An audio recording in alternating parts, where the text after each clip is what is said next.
What's going on, ladies and gentlemen? My name is TheUzigunner, bringing you all the draft breakdown for the Season 4 of the World Battle Entertainment. That's right, folks, your boy is finally back at it again because we, the Bullet Punch Club, are here for another round at the championship, and this time we are here to make the most out of it. We filled in for a team that was like pretty much 0-5 with a -20 differential in the last season of the WBE, but thankfully with all of your support, thankfully with some help that I had from guys like Zazo, OP Jellicent, as well as Nathan and other people, we were able to go all the way to the playoffs before losing the Gator. So like, yeah, it was an amazing first time experience, and this time I built my own squad, and this time I'm here to finish the job, or at least try to. Regardless, I'm here to give you guys some high quality battles as well as high quality content that hopefully each and every single one of you can enjoy. So yeah, before I get into this, let me just give you guys a quick rundown of how the system itself works for this season. Basically, we are following a tier system this time around where we have one Gmax tier, which is basically us drafting one Gigantamax Pokemon, which will be the only Pokemon that can pretty much become a big boy. And by big boy, I mean just Gigantamaxing. Dynamax is in itself just fully banned, so there you have it.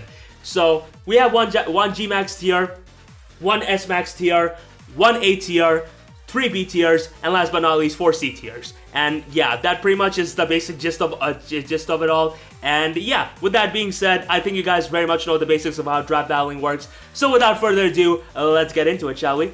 So for the first pick, I was thinking about taking a Gigantamax Pokemon right off the bat because I initially didn't necessarily want to take, you know, Gmax Pokemon that are like at the absolute bottom because in my eyes, they are the main Pokemon. They are the hardest hitters, and I need something that can put in the finest of work while immediately putting my opponent at, like, immediately inflicting a huge amount of pressure on my opponent, you know what I mean? So, like, yeah, initially I wanted Gigantamax Grimmsnarl because this Pokemon is in itself an absolute monster and, quite frankly, the most badass designed Gigantamax Pokemon, but unfortunately Envy had the third pick and he ended up taking it. So, after thinking long and hard about it, I figured that if I am to take a Gigantamax Pokemon that immediately makes my opponent start sweating, it would have to be none other than Gigantamax Hatterene. That's right, folks, this Pokemon has such a very high special attack that it's not even funny. Psychic and Fairy typing, two amazingly offensively orientated typings in itself, and when you consider that, along with its extremely high special attack, which, trust me, is absolutely nothing to sleep on, my opponent's screwed, basically. Unless of course they outplay me, which can very well happen. Because, like, yeah, I'm not the best guy out there. But regardless, Gmax Hatterene is the man. It gets Mystical Fire, it gets Dazzling Gleam. Unfortunately, it doesn't get Moonblast, but honestly, that's fine. It gets Psyshock, it gets Psychic, and if I want, I can even run Swords Dance, or Calm Mind, or even Baton Pass, because guess what? I can Baton Pass any stat as long as it doesn't go with speed. So yeah, that pretty much sums up everything. Honestly, Gmax Hatterene is absolutely amazing. Its signature Gmax move doesn't necessarily take away from it in any way because its signature move is a Fairy type move, which confuses my opponent if I recall correctly. And meaning that if I go for a Gmax Psychic type move, Psychic Terrain will still get set up. And when you consider that along with Hatterene's special attack, yeah, my opponents are gonna have a very bad time. But yeah, I don't know why I just said it like that. So initially I wanted Dracozolt because when you consider a Fairy type Pokemon like Hatterene, you want to combine it with a Fairy Steel Dragon Core. But unfortunately, the thing is, I wasn't necessarily sold on making my main physical breaker a Pokemon that can potentially miss its moves. So at the same time, while the other option was definitely Conkeldurr, which my boy Matty Brawley recommended to me, I didn't necessarily want to take it because I don't want a squad that is fully Trick Room reliant, because that kind of goes against my style, and I don't think it is that good considering how my opponents will very much be aware of it, considering how it's a draft game and have immediate countermeasures for it. That, and I wasn't necessarily able to, you know, like, I wasn't necessarily able to decide around like which Pokemon would be best to complement it. So after thinking long and hard about it, I figured that the best Pokemon to take for round 2 would have to be none other than Ferrothorn. That's right, folks. Ferrothorn is a Pokemon that's infinitely better in the Sword and Shield metagame because when you consider the fact that fire types are in itself a rarity, and that hidden power is no more in the metagame, Pokemon like Roserade, which can pretty much knock me out with hidden power fire or any of these things, I don't have to worry about that anymore. And granted, while many fairy Pokemon have very much gotten moves like Mystical Fire and all of that jazz, it it isn't something for me to like worry too much about because I already got necessary countermeasures for it. So as a result, Ferrothorn is really nice because it gives me a stealth rocker. It follows the direction of filling in the Fairy Steel Dragon core with my Hatterene. And yeah, it can set up stealth rocks, it can set up spikes, it has iron barbs, it can leech seed, and if I want, I can even run Choice Bandit. You never know, and that is exactly what makes this Pokemon a very massive threat.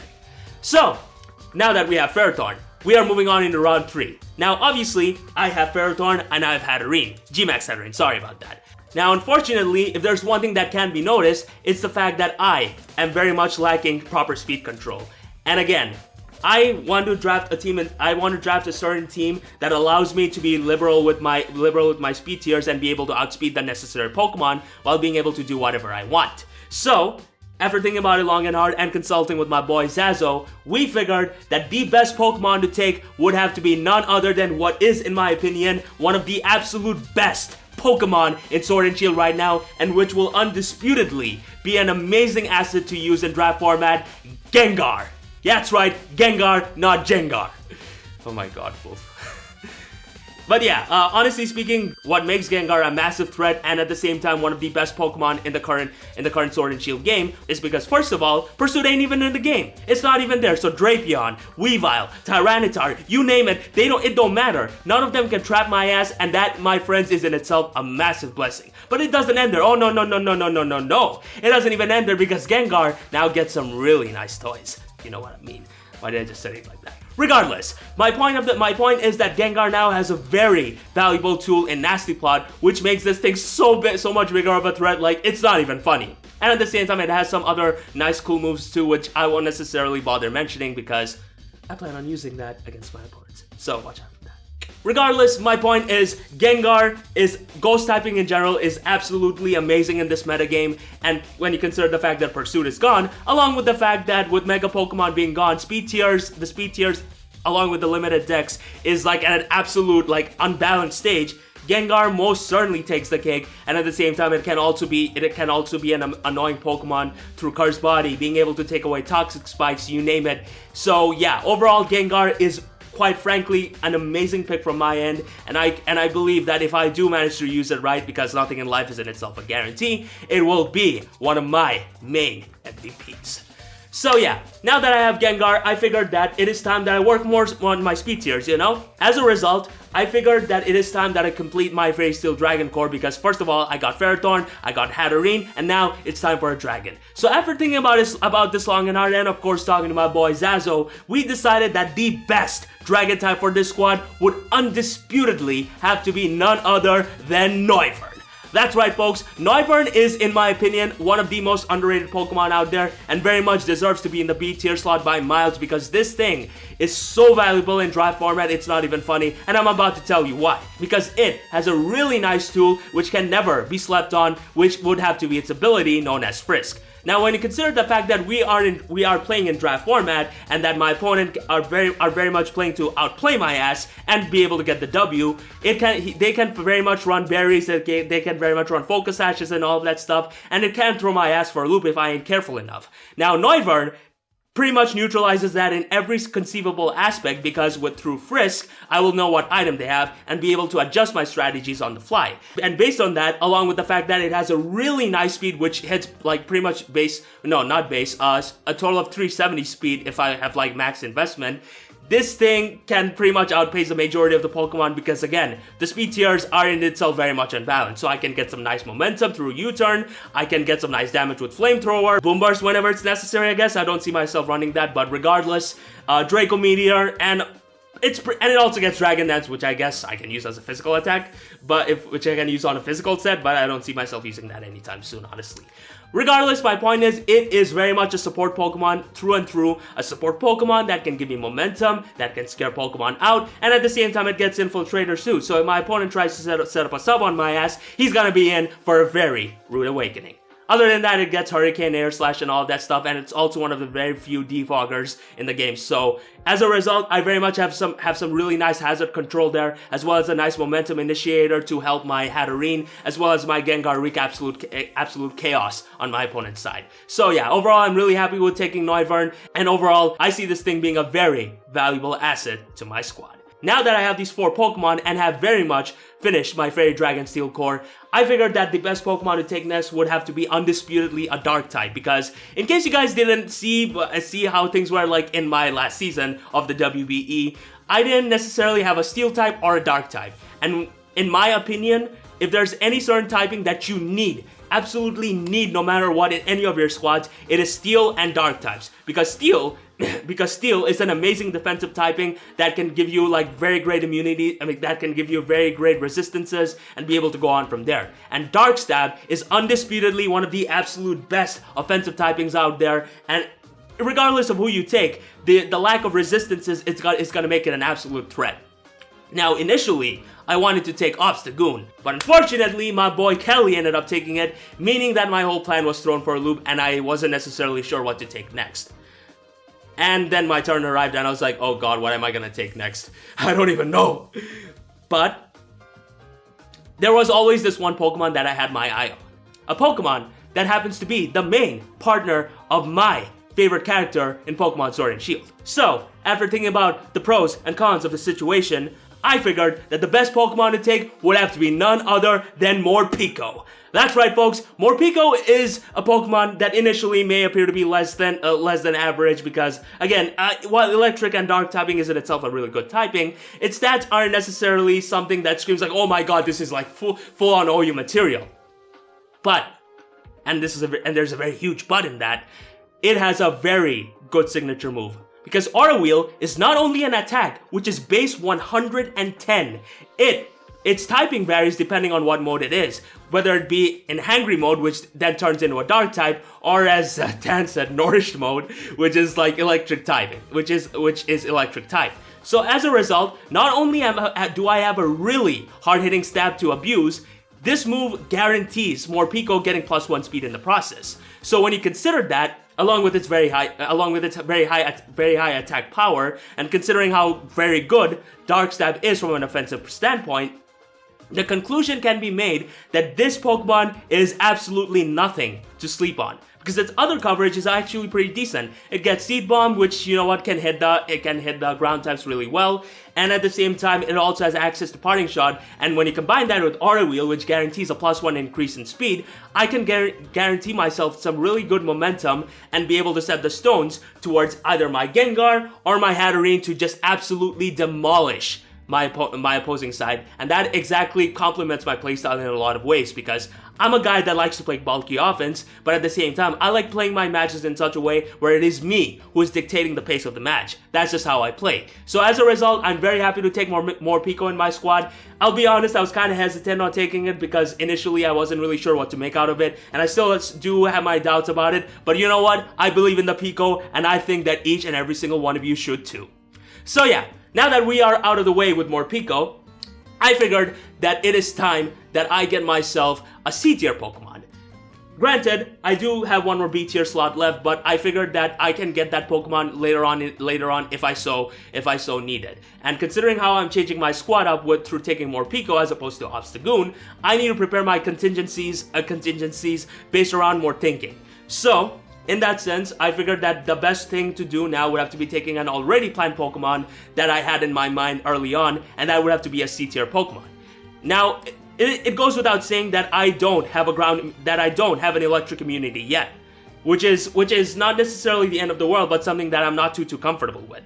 And at the same time, Ferrothorn is still my main hazard setter, and I don't like playing my matches in such a way where I have to rely on just one Pokemon to set up my Stealth Rocks or any form of hazard, because that, in my opinion, just very much hinders what a Pokemon can do per se. So, after taking that into consideration, I figured that the best Pokemon to take that can fill in all of those holes would have to be none other than MUDSDALE. Now, MUDSDALE is a Pokemon that has a really good ability in stamina, which ensures that every time it gets hit, whether it be physical or special, it don't matter, it will always get a +1 defense in the process and be able to go on from there. And considering it has some really nice physical bulk, it can pretty much act as a good Pokemon to take physical hits here and there, and it also gets access to Stealth Rocks since Ultra Sun and Moon. So, as a result, I don't have to always use Ferrothorn to set up my Stealth Rocks, and instead I can have a MUDSDALE fill in that role. And now, considering that we have this move called Body Press, whose damage is based around exactly how high your defenses are, and combined with the fact that MUDSDALE has this ability called Stamina,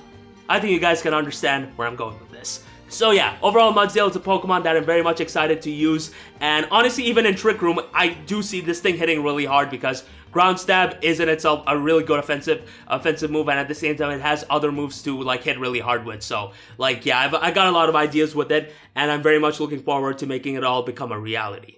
So yeah, now that we got MUDSDALE out of the way, I figured that despite me taking Morpeko and my MUDSDALE, the fact is, I don't particularly have a very reliable physical breaker per se. Because again, initially it was supposed to be Obstagoon, because not only does it hit hard, it also can take hits here and there. So as a result, I was very much unsure of what to do next, but then it hit me that a certain Pokemon in the C tier is still there. A certain Pokemon that I've been singing absolutely nothing but praises to since Ultra Sun and Moon, because while it was absolutely useless in Sun and Moon through not being able to hit Fairy types, through not being able to hit Ghost types or Psychic types, all of that changed in Ultra Sun and Moon through move tutors.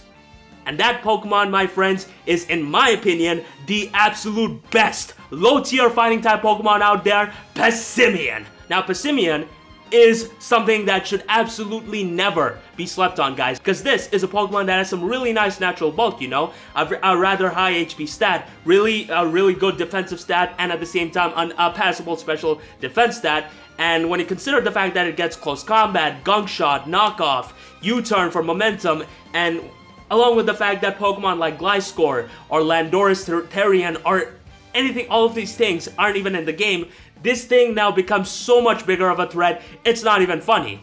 Now, before, I said that it was still decent because despite its ability being as valuable as my country's currency, which is absolutely nothing to be proud of, now that is no longer the case because it now gets Defiant. Meaning that if a Pokemon were to come in on me and it has Intimidate, meaning if a Pokemon tries to defog the hazards away that is set up with my Ferrothorn, that is set up with my MUDSDALE, it doesn't matter. It will get a +2 attack in the process, and in Intimidate's case, a +1 attack, and when you combine that with moves like Close Combat, Gunk Shot, and so on, my opponent's screwed.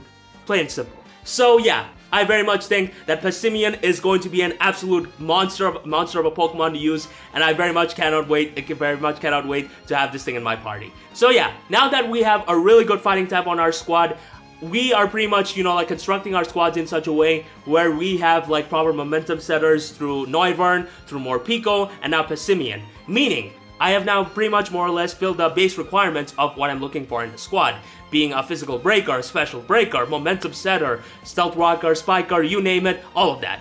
So, I figured that for my last 3 Pokemon, I ought to like enhance the strength of my squad while at the same time filling in the remaining weaknesses. So I figured that even though I already have Morpeko, even though I already have Passimian, that is still not enough for me because I want another physical attacker. Another physical attacker that immediately inflicts fear on everybody's hearts, and a Pokemon that can absolutely tear through any team if I use it right. And honestly, when I think of that prerequisite, there is absolutely nobody that fills that slot better than Durant. Now Durant is a Pokemon that absolutely cannot be slept on by any means because not only does it have Steel and Bug typing, which is actually a pretty good offensive typing, what really sets it apart from the rest would have to be the fact that it has Hustle with some really hard-hitting attacks with Iron Head, with X-Scissor, with Superpower, Thunderfang Crunch, and all of that stuff, really. Like, when you take all these factors into consideration, the conclusion can be made that nobody is safe from Durant. And when you combine that with the fact that it has a base 109 speed, along with the fact that again we are in a meta game where Pokemon speed aren't necessarily the absolute best as it used to be, this thing automatically becomes much more bigger of a threat. And granted, while it does definitely lose access to Hone Claws, which does suck in a lot of ways, that still doesn't take away from its offensive presence by any means, guys. Like, absolutely not at all. And honestly, when I take that factor into consideration, I can come up with the conclusion that Durant is here to stay, and Durant will make my opponents sweat. So yeah, in that regard, nobody feels that squad better than Durant, and also gets a really nice tech in First Impression. So who knows? The first impression it may give could be my opponent's very last impression. I don't know why I even say it like that. What's wrong with me? Regardless, now that we are done with Durant and have undisputedly filled up my squad with all the physical attackers that I could possibly ask for, it is now time that I fill in the main weaknesses of my squad. Now, in case you guys didn't notice, I am kind of weak to Flying Stab right now because while you could say that, oh wait, Morpeko is a proper flying type switch-in, the fact of the matter is it has paper thin defenses. It isn't here to take a hit, just like Gengar, just like NOIVERN. I mean, no, I wouldn't say NOIVERN. Just like Gengar, it has paper thin defenses, so I very much cannot switch that thing in to take on flying type attacks. And at the same time, I also happen to be lacking a water type Pokemon. Now, initially, I wanted to take either Mantine or Lapras because Lapras is a Pokemon that gives me Ice typing as well as Water typing, as well as a good Water immunity, and Mantine is a Pokemon that gives me Water immunity too. And granted, while it doesn't get access to Defog anymore, it still gets Roost and it has Water immunity, and at the same time, patches up my ground weakness, as quite frankly, NOIVERN isn't the best Pokemon to come in on ground type Pokemon. But unfortunately, both of these Pokemon got sniped. And because of that, I was thrown in for a massive loop and I didn't necessarily know what I want to do. But after thinking about it long and hard, I figured that the best Pokemon to take for this situation would have to be none other than Lanturn. Because you see, Lanturn is a Pokemon, once again, that gives me a proper answer to flying type Pokemon. So say if I'm against a Corviknight or a G-Max Corviknight, I won't necessarily have to always be on the edge about them sweeping me because there are three things certain in life: death, taxes, and Lanturn beating a flying type Pokemon unless it's a Rufflet, which thankfully nobody drafted. So, as a result, I figured that nobody takes the cake better than Lanturn, and at the same time, it isn't really that bad by any means because it gives me nice momentum. It can burn things with Scald. It's a pretty decent water type Pokemon in general, and while I wouldn't say it's like absolutely valuable compared to the other Pokemon that I have on my squad, it very much fills its roles in a lot of ways. And I very much don't regret picking it at all. So, yeah, that's pretty much all there is to it for Lanturn. And now for the final Pokemon, I figured that it's time that I wrap up one more final weakness in my squad. And unfortunately, there wasn't much that could fill in my weakness to ground-type Pokemon. So, I figured that the best alternative would have to be choosing a Pokemon that can pretty much come in on fighting-type moves much better. Because while you could say that, oh well, Hatterene is Psychic-type as well as Fairy-type, the fact is, it isn't necessarily as physically bulky as I would like it to be. That, and when you combine the fact that it's piss poorly slow, it really isn't a reliable Pokemon to switch in on fighting type attacks. So, when I think of that, I think of one thing: sticky webs. And if there's any Pokemon that can set up sticky webs and at the same time be a reliable Pokemon to switch in on fighting type Pokemon, and just so happens to be a B tier, it would have to be none other than SLURPUFF. Because SLURPUFF, while despite losing access to Belly Drum, which definitely is something that kind of sucks, not gonna lie, is something that I don't consider to be a massive detriment by any means, other than me losing a way to potentially add more pressure to my opponent as he's building. Because SLURPUFF to me is not best when it's set as just a Belly Drum sweeper. It is a Pokemon that can act as a really nice source of wish support. And at the same time, it also gets access to sticky webs, meaning that my opponent will now have to constantly face these opportunity costs whenever he's building, which very much gives me a psychological edge. So yeah, as a result, SLURPUFF is very much nice because it can go for aromatherapy should I ever need it. It can set up wishes, it can set up webs. It also still gets access to Calm Mind, Flamethrower, and all of that jazz. So I very much do see myself being able to use it properly. And yeah, so yeah. That pretty much is going to be all there is to it for my squad. While there are still some holes in this build that I am not necessarily too happy with, the fact of the matter is I'm much more happier with this squad than I ever was than in the last season of the WBE, and I hope that if I play my cards right, we can make some noise. So yeah, feel free to let me know in the comment section down below what you think of my overall squad, or if you are supporting the Bullet Punch Club for this season of the World Battle Entertainment. And if you stuck by, thank you very much for watching. If you enjoyed this in any way, feel free to drop a like on this video. And with that being said, I got a lot on my mind, which you're gonna see on the first day of the battle. With that being said, this is TheUzigunner signing out. Thank you very much, guys, for everything, and I cannot wait to show you all what's about to happen next. Peace!